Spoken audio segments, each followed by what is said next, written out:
Everyone, welcome to Mother's Movement. So Michael and I were visiting Auntie Shanika. Hi Michael. Hi.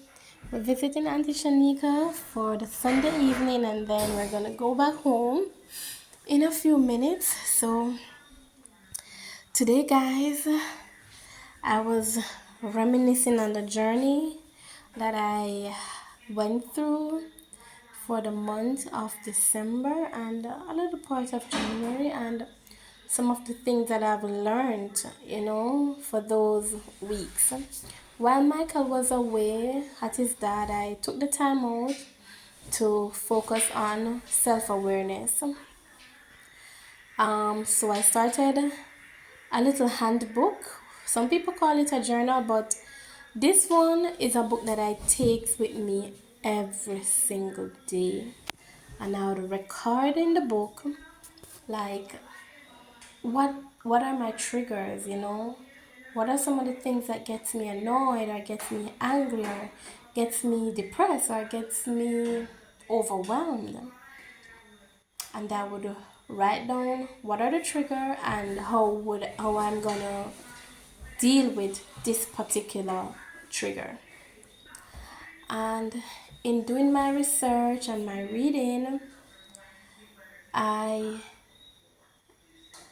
found out that rejection was one of the things that triggers me.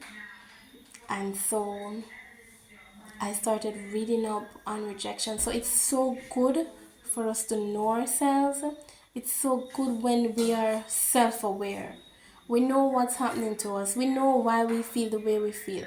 And we can tell what emotion we're going through.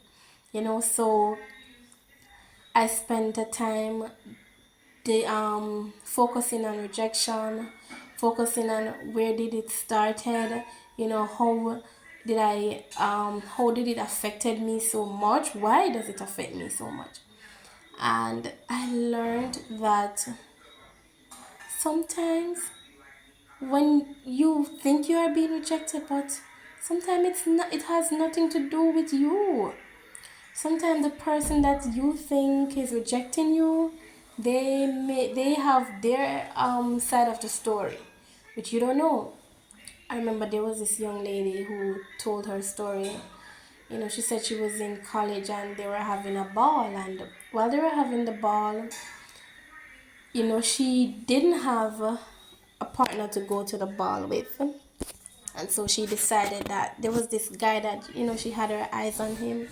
And she decided that she would have asked him if he would go to the ball with her. So one final day she went and she asked him to go to the ball with her. And he said, no, you can't go. You can't go with her. You can't go with her. So she was so sad. I think she ended up going to the ball alone. Fast forward 15 years later, she went back to her community where she went to college and she went into a store and she saw the guy again. And the guy stopped her and said to her, hi. I say, for example, her name is Anna. I say, hi, Anna. Do you remember? Do you remember me? And she said, yeah, I remember you. And he said to her, do you know why I couldn't go to the ball with you that time? I really wanted to go with you, but I never had any money to buy a tuxedo. I was focusing on paying my tuition fee in college. I never had any money, and so I couldn't get to go to the ball with you. And I've regretted it every day since. So, and she was like, wow. But she thought, wow, he was like thinking that he said no because something was wrong with me. Maybe I wasn't pretty enough. Maybe I wasn't smart enough. But he said no.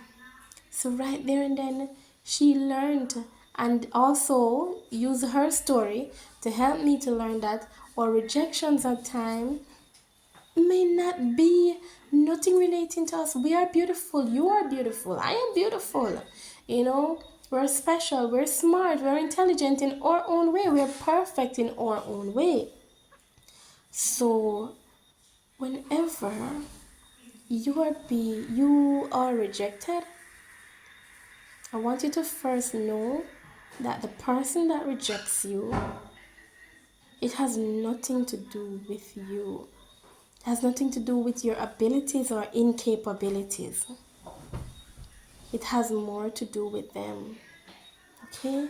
So don't judge yourself because of someone who doesn't value you or know your worth. You are worth so much. You're special, you're special, you're important, and you are worth it. I wish you all a beautiful evening. Love you all. Take care until next time on Mother's Movement.